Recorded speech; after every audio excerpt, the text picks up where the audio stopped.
But El Nexo themselves, they're going to be banning out Nazebo. And again, like we have seen double siege comps on this map Yeah. before. Nazebo definitely a great specialist character in that regard and can really do some really interesting early game things. So no Zeratul, no siege from the Nazebo. What are we going to about to see here from SK? Illidan is on the board. Sergeant Hammer to steal it out from Falcon. Or we could go for a Rhaegar and Uther, steal away one of those vital supports. Yeah. If SK picks an Illidan here, El Nexo are definitely in position to get themselves a Tassadar, deny it from SK. Though we know every time we've seen El Nexo, they put more priority on the Malfurion than they do on most supports. I think we've seen them play Uther once today, but mostly they've been playing that Malfurion. I haven't seen them play Rhaegar that often. I'm sure they're comfortable with that Rhaegar play, but SK is really thinking this through, really thinking hard. Do we want to go Illidan? And yes, they do want to go Illidan. So that immediately means that SK has a backline penetration to deal with a strong backline, which El Nexo always has, and there it is. They're setting the groundwork once again for what we've been seeing this whole entire tournament. Just strong, stand your ground, come at us, because we're going to be doing massive amounts of damage if you don't, picking up the Vala Demon Hunter and the Sergeant Hammer. Oh, snap. They got the Hammer and the Vala? Yep. First round, El Nexo coming out swinging and strong.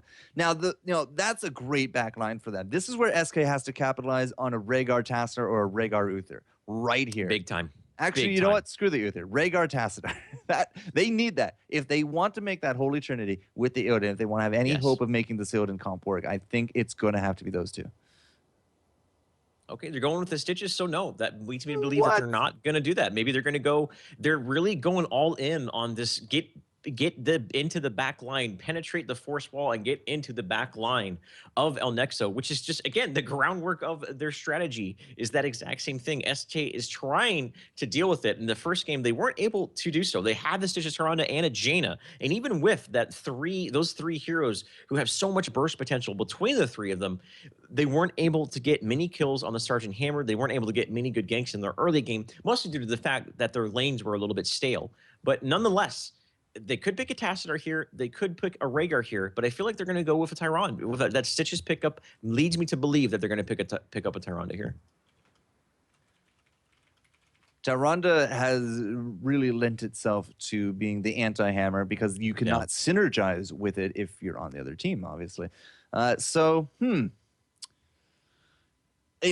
you got to get those supports ready to go for Illidan. Maybe SK has something else up their sleeve. If they do not take the Rhaegar or the Tassadar here, I suspect El Nexo is going to take the Tassadar with the Malfurion. Yeah.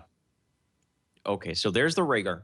Excellent. I had a feeling they're going to pick the Tyrande, but I'm glad that they did pick the Rhaegar, so that secured the Illidan, that big burst healing he requires in team fights. And yeah, they could get themselves a Zagara. They could get themselves a El Nexo, can get themselves a Zagara. They can get themselves a Tassadar as well. I would really like a Tassadar here. No, okay, look at that. They are denied picking the Tyrande and getting it for themselves. That is a very dangerous backline coming from El Nexo right now. Now they need a healing support. They need a frontliner. ETC and Diablo are both available. We've seen a lot of ETC out of El Nexo. They love the split push he brings to the table, the reliable initiation, and more than likely, if they pick an ETC, we're going to see a Malfurion coming out of them for their 5th pick. Yeah, Malfurion is definitely the favored support pick, and there's the ETC that they have been running. No Chen here today, but SK, they've been granted a reprieve here. They got the Rhaegar to go with the Stitches and the Illidan. As you said, they're really trying to craft once more the anti-hammer team. Didn't work the first round. They're going to swap up tactics, see if an Illidan can break into that mid.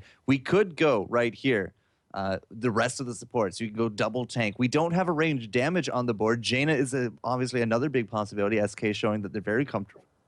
Wow, very comfortable with it. So sorry about that. But also, if El Nexo had the Illidan, I would have actually maybe said Tychus. We've seen the Asmo dunk come back and forth, but I'm not too sure that's going to be really enough to combo with the Illidan by himself. Whatever happened to the days of Falstad, Nova, Raynor? You just listed off the 3 biggest nerfed heroes in the most recent patch. I know. That's exactly the reason why you don't see them. But we got 12 seconds. SK in their pool time. It will be the double front line with the Chen. Okay. It wasn't going to be as an eye pick, but they're very comfortable with that barrel, it seems. And this leaves me SK believing for another. I want to say Tassadar. I want Tassadar or Uther. Somebody. Yes, you give up the range damage, but a Rhaegar Illidan combo by himself, I don't think that could work. Just by themselves. Possibly a Tychus. Okay, yeah, I was just about to say possibly a Tychus because they need someone who brings a little bit more damage to the table. I don't know about someone like this. that. I mean, a laser can really set the stage if you're able to stand your ground and knock people out of position with the Chen barrel. Odin can work out pretty well too. I mean, it's all depends on the position from the Tychus. I think we're more likely to see that overkill build with the lead rain and the melting bullets and whatnot at 1-4. It's and Tychus is actually, believe it or not, one of the harder supports to kill because he can get first aid at 7, stone skin at level 16, and relentless at level 13. He can spec into defensive talents similar to an Illidan, where you actually focus on defensive talents because your damage on its own is enough to be a threat. So he's actually going to be a pretty hard one to take down. It's going to be interesting to see what build he goes. Are we going to see an Odin? Are we going to see a laser? But I think everything else is pretty much set in stone for this game too between these two teams. Once again, El Nexo, that is one strong lineup they got going, and that's the type of lineup they've been running all day. I really like their draft coming out of this. I for sure am leaning now towards El Nexo. Every time I see a solo heal Rhaegar, I can carry my Hero League, I can carry my quick matches, no problem. In competitive atmospheres, a solo heal Rhaegar has statistically not worked majority of the time. And it's not even like a 50-50. It's an overwhelming no, you don't do it. We don't even have a bruiser support like the Tastar on the table. And Tyrande was actually picked up by El Nexo. So this is up to SK to make this work. They gotta really impress me with this. It is Dragonshire, a smaller map, but they have no global presence. They only have the one healer for all 3 lanes. They got the double tank, but is that enough to deal with the support and just sustain of El Nexo? I don't know. Looking at the Tyrande pick, it was definitely a denial pick. 100% a denial pick. But at the same time, it supplemented their draft fairly well.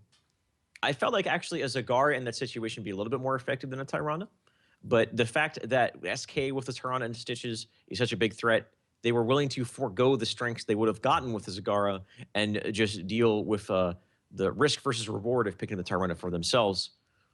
I'm trying to figure out, though, I mean, because the Tyrande doesn't really have a reliable follow-up, a primary ability that can lock someone down in place to get the Lunar Flare. Because a blind Lunar Flare, or Lunar Flare on its own, can actually be pretty difficult to land, especially against a hero like Illidan, who can dodge it with his Q or his W. Rhaegar can dodge it with his Ghost Wolf. Chen can dodge it with his flying kick. Yes, Tychus can dodge it with run and gun. So Tyrande really is going to need support in order to land Lunar Flares consistently. It's going to be interesting to see. The only thing I can think of is maybe Malfurion Roots and an ETC face melt, and even then, that can be fairly unreliable.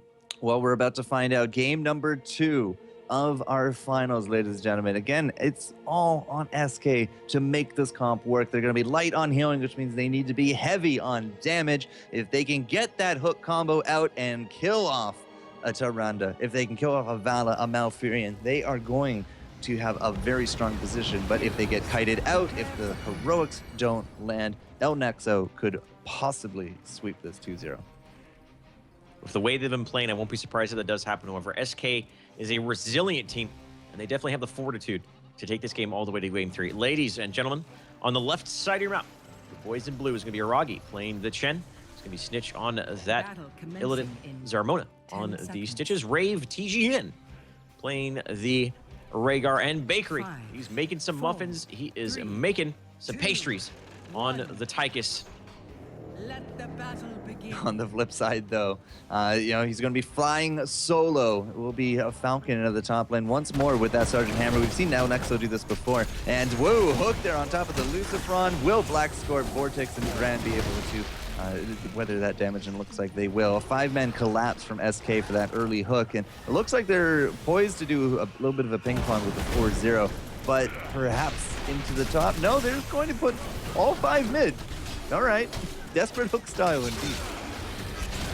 I love it. Just 5v5 mid. You know what? Let's go ahead and do this as a finals for a seeding position in a very important tournament. Let's just 5v5 mid the whole entire time. No, these guys were looking to push the lanes in, but neither of them wanted the lane to get pushed in. So they were kind of standing off with each other right there. Nope. SK Gaming is going to be the first one to rotate, push down the bottom lane, take some ammo from the towers. Not too much structure damage, though. Yeah, I got all the team names, right? Yes.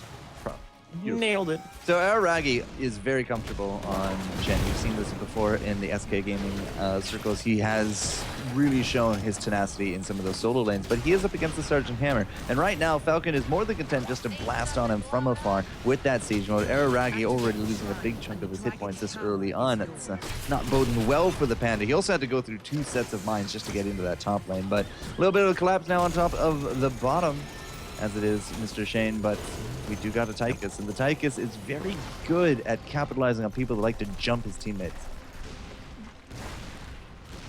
Looking at the builds coming out from these heroes, looks like standard stuff all the way across the board, where you see the overkill, armor-piercing rounds for a bakery, evasion on Illidan, and of course Chen is getting that Regen Master, which once he gets that level 7 talent, synergizes so very well, especially with the block he's able to get as well at level 4, which completely mitigates right-click damage as a whole. Can really make him a annoying target to try to take down. If you don't have a lot of burst damage, he's just going to regen up constantly, and it's a very annoying thing to deal with. Both shrines are on the side of SK Gaming, though Nexo are definitely in a good position to contend this in the mid lane. Yeah, Black Scorpion in the bottom is just going to be ticking away here at Bakery and Raid. That's going to be a hook. Good dodge. Black Scorp knows what's going on. Top, Araragi once again. He just stays in range, gets off these insane shields. Like, I'm really afraid to look at the Falcon hero damage right now, even though it's just literally all shields. Maybe shields shouldn't, count towards it or something by the end of it all. But Falcon is holding steady. He's not really being pushed back. All the towers have full health and full ammo. Gran is just going to do a drive-by Moonfire. That goes back to my level 60 days. But the bottom is still being held fast by SK. They're not giving ground. Were you a Druid player? Maybe. Oh, man. Druids. That's all right, I was a rogue player. The only thing worse than a Druid was a rogue, and I played a rogue, so that's all right. So you have no leg to stand on. Exactly. I was a gnome, so what leg I do have to stand on is a short one nonetheless. Down in the bottom lane, it's pretty equal lane pushing. We're seeing the melting point coming out with the Tychus. The European teams definitely tend to favor the talent that helps with their overkill more than the melting point, though melting point it's such a strong ability for pushing it. It can put out absurd amounts of damage once he starts hitting those later levels onto towers, because they keep the same HP, but the damage keeps going up. Lucifer! He got it! He got it! Snitch was just too little too late. Now he's going to get kicked away for his trouble. That's going to be Lucifer now starting on these SK towers. And, Snitch, he's coming back. Bakery is already now rotated out. That's leaving us with Zarmany bottom. The rest of the team here from Nexo had to clean up those Stone Bros. But Araragi and Falcon, it's like a wet noodle fight up there. Lucifer is getting bullied out of mid, though. He has 3 heroes here to contend with, and he is not getting the damage he needs to get done. During that, it is allowing SK. Oh, man, Black Scorp is in a lot of trouble. The grenade is going to secure the kill. First blood going the way of SK Gaming. They already had a little bit of an experience advantage, and now it was just pushed a little more into their favor with a good hook, good follow-up, getting themselves the first kill of the match. Oh, Lucifer, he gets the kick on top of Snitch, but it's not behind enemy lines. Snitch angled downward, went to the empty easies right there, the siege camp, and that could have been actually a fantastic setup for a kill on top of Snitch, but it's not to be. Araragi did not leave the top, Zarmany did not leave the bottom, and overall, SK Gaming actually still comes out ahead, even though there was a dragon for Nexo. Yeah, I mean, that early of a Dragon Knight, he can do okay damage, but he literally got nothing accomplished. The tier 1 towers in mid lane are still very, very healthy, and nothing was done with it. So it was a cool play that he was able to pick it up, but just there was absolutely no follow-up. I guess maybe there was some secondary pressure put on there. It's a beautiful 2-man lunar stun, lunar flare down in the bottom lane. Not enough follow-up, though. Just good work from Vortex. If he can land lunar flares like that consistently, they are definitely getting to put themselves in a good position. Level 10 here is on the horizon for both of these teams. That melting point actually just destroyed the Mercs into the bottom. And speaking of the bottom, double healing ward and both sets of heals going on top of Vortex. It will be enough for now. Zarmany does not have a hook ready to go. Black Scorp is trying to do his best to, stutter step this. Here comes Snitch, though, so that's going to be the end of the fight. Level 10 hype has now been achieved, as you were saying. We got the Bile, we got the Odin. No lasers here today, ladies and gentlemen. And it will be, of course, be the Meta, the Barrel, and the Ancestral. And that's what we've all come to know and love from those heroes. So the Vala, who is facing against a Illidan, is going with the age-old multi-shot build. There's a new build coming into play and a strafe coming out. So looking at what abilities do they have to interrupt it, doing a strafe against a barrel Chen is definitely really risky because the barrel Chen is going to have such an easy time of interrupting it. If she's able to get a full strafe off, that's going to be quite a surprise. You either got to wait or you got to pop your strafe, as soon as you can to try to bait out the barrel. It's got to be one of the two. I don't think El Nexo is really that afraid of it. In a general sense, yeah, sure, it's not the best of lineups, but in an overall sense, oh, Era Ragi. Well, there goes the barrel already. So 85 seconds to make use of a strafe. Oh, jeez. Yeah. Why did he felt like he needed to use it? Was he caught out of He position? was trying to keep Falcon from getting behind that tower so they could kill him, but it didn't work. Grand was coming up anyways. He hit the fountain, and Falcon hitting the fountain is enough to keep him flying in this top lane. Bottom lane, Bakery is lowing down the blanket overkill. Blackscarf got to be careful. There's a Metamorphosis onto him. The strafe is being used. Snitch doesn't have his Q or his W up, though. He goes down. Zarmany coming in with the slam to secure the kill on Zavala. So a couple heroics being used, but with these Siege Ogres pushing down bottom lane, this fort is definitely going to be under some opposition. It's on the menu, but right now we're playing Do-Si-Do, one shrine each side. Falcon, with a little bit of help with the bruisers here, has finally put a little bit of pain on top of those top gates. Araragi, however, is cleaning up extremely well. And, Falcon has really been mitigated. His solo pushing, we saw this early in the tournament where he went up against the Diablo. He walked all over that Diablo, but Araragi is not giving any quarter into this top. And we're not really seeing, a lot of focus in terms of ganks up there either. Sergeant Hammer is actually now the one that has left the lane. Looks like she's going to try to babysit this mid because both shrines have now gone over the way of SK. You need that range damage, but I don't think that's going to be enough. Bakery, he's going to get hit by an owl. Lucifron cannot move forward. And we got Falcon right behind that line, so it will be the first Dragon now for SK. They're moving into the mid. Level 13 just picked up by El Nexo. SK's had it for quite some time. A full-on slam build coming out from the Stitches. And good lord, this Dragonite, the second Dragonite of the match, is going to do about just as much as the first one did. And that is next to nothing. A full 5-man rotation coming out from El Nexo. Good hook onto Vortex. The Mosh Pit being used more to zone out than to wombo anyone out into damage. So the Stitches was out of that fight for a long period of time. While the skirmish is going on in the north, Tychus and Vala are man fighting it out.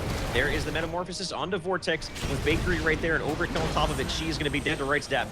Going back down here to the mid lane. Falcon, does he have his boosters up? Looks like he doesn't, else he would have used it by now. He's using that defensive E to try to get away, but he is gonna go down nonetheless to the Snitch Illidan.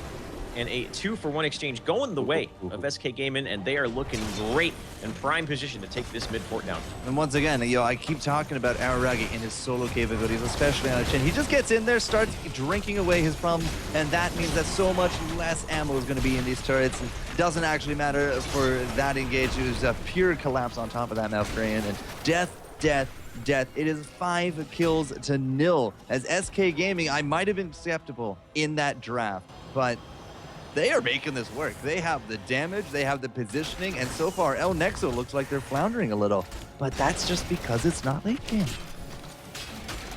Yeah, we've seen them in this position throughout the whole entire tournament, Sean, and we know that right now they are bending, and they are bending, but no team has yet to make them break. Yeah. And something SK to Gaming note is looking like they might be able to, though. Lucifron did go Mosh.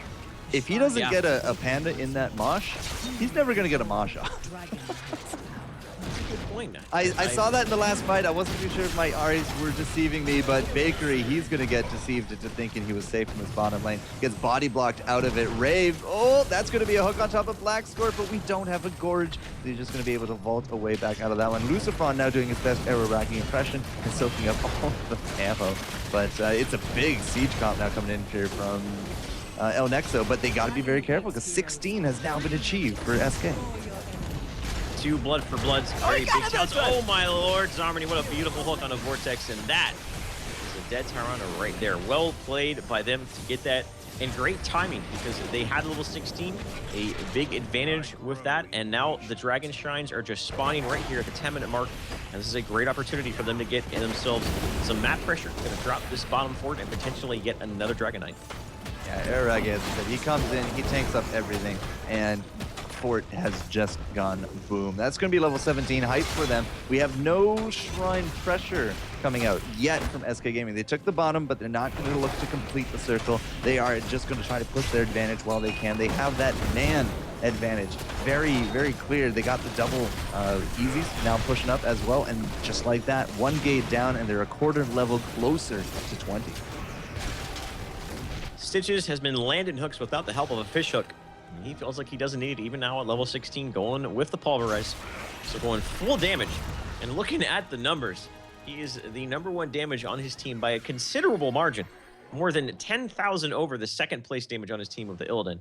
So that's a considerable amount. However, look at that Sergeant Hammer damage, man. That is absurd. Of course, don't forget, ladies and gentlemen, a majority of that is due to the early game where Sergeant Hammer would sit there and just poke away at the Chen while he tanked it up. So those numbers are definitely a little bit skewed and are a little bit padded because of the 1v1 situation that happened earlier on in the match. We got some pretty interesting split pushing going on from both teams. Top is getting 5-man dove by SK, looking for that fort, but unfortunately, you cannot trade out a fort for a keep, and the keep pressure here is real from Nexo. They immediately marched right through this bottom lane. They got themselves 16, you can see them right there as well. Executioner Hammer once more. We do not like any of the siege towns here today on Falcon. He has been running this almost exclusively in every match that we've casted. And they got some, they have the, of course, the Frost Shot from Vala is very reliable, and Tingling Roots. It helps from the Lunar Flare as well. So it pretty much just complements the composition, I think, very, very well, and I really like that choice. Lucifer going into the mosh pit. He hits the Titches, he hits the Rhaegar. There is no barrel. The barrel's in the backline. Aragi using it to get Falcon out of position when the Stitches gets blown up. So one of the warriors is down for SK. Now the Illidan is down as well. Aragi taking a lot of damage. He's drinking his brew. He's trying to make him forget. Some drink to forget and some drink to remember. And this one around is going to be Aragi getting taken out. Bakery is trying not to burn his muffins. He's trying to get away, and there is a Lunar Flare, and that could be the death of him. Nope. Yep. He's gonna get away. Black Scorp's out of mana. We need an innervate on him in order to chase. They probably don't have. Nope, doesn't have the blood for blood ready to go. Malfurion innervate is down, so that's why we couldn't actually chase on past that. But 4-man death means that we have 4 now dead with those timers taken away, and we said this time and again, the early to mid game is not where you watch Nexo. You gotta tune in on these last few moments of every game. Bakery gets a kill, he goes down for his troubles, and the core is exploding as we speak. Nexo once again shattering all expectations and saying the early game does not matter. We play for late, and they will go undefeated here in Cup #1 of Enter the Storm. Well done. I felt like after watching Nexo, they definitely became my favorites for this tournament, and they proved me right. Just that the late game decision making, the late game positional advantages that they obtain, and it's all built on that groundwork of the Sergeant Hammer, man. I feel like Sergeant Hammer is a hero that is the linchpin for this team. And if they can't get their hands on the Sergeant Hammer, they still can fall back on Vala. They still can fall back on Zagara, Tyrande, Malfurion as well, man. They love themselves Malfurion. They picked up Malfurion over Uther Rhaegar many times this tournament because it really complements that style that they have, which is that entrenched position, just having a superior maneuverability around the map and getting into a better position. And when they do get into that better position, it's so hard to get them out of it. It's mind-boggling, you know, every time Sergeant Hammer. If it's not a Sergeant Hammer, it's a Vala. What happens when Nexo gets both? Like that first pick round where we went Illidan into Sergeant Hammer Vala. It was just like, I wasn't really happy with the draft from SK Gaming, but it came out so strong for Nexo. I'm watching the preview on the side here, and just that last fight, the barrel did not hit the mosh pit. It went off, kept Falcon at bay, didn't get any damage, and they lost the Stitches. The Illidan goes down without any heals. I've said this, I don't know how many times, in how many casts, a solo healing Rhaegar statistically will not win games in a competitive setting. I felt like a Tassadar would have been so good there. Maybe instead of that double warrior composition that they picked themselves up a Tassadar, that really would have complemented their draft a little bit more. Right. It would have helped Rhaegar out mitigate damage. It would have given them themselves a lot more damage. Give them vision for Stitches to land the hooks on the Sergeant Hammer. I feel like the Chen pickup, he's a safe hero in the early game. He pretty much guarantees you a lane. He does have, he works great against other compositions, but with the draft that Nexo had, I felt like he definitely was an underwhelming pickup, and I really would have liked to see a Tassadar picked up over the Chen for SK Gaming there. I mean, I didn't really have any individual problems with any of the players there from SK Gaming. I thought they all performed spectacularly for what they did draft, but Yeah, I mean, we see this a lot, at least on the NA side of things. If you get an Illidan and somehow a Tassadar Uther Rhaegar combination has snuck through until your double pick, that is what we see. Instant Rhaegar, instant Tassadar or Uther. It's just the Stitches. I mean, the Stitches had great hooks. The Chen had some great barrels, had some really great lane dominance, but it just didn't gel together. And El Nexo, I mean, they struggled a bit as they seem to do, but very strong late game. And we will crown them #1 seed. Congratulations to them. No real cash or money in it for today, but they are looking good for a top 4 placement right out the bat in that top 8 that we're getting to at the end of the month after the 4 cups, after we have our invited 8 teams. So SK gets second. We're not going to see them anymore because they're already qualified. They don't need to be entering the rest of the tournaments. We need to get the word out, though. A lot of NA teams can come into here. Barrel Boys got all the way to the semis. Beat Our Bakers, very likely to return. Well Yes. met, Bronze 5.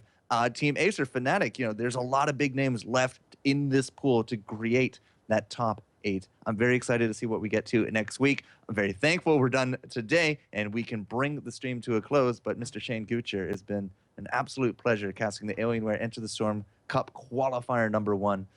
If people see you and they hear you and they like what they see, like what they hear, where can they find you?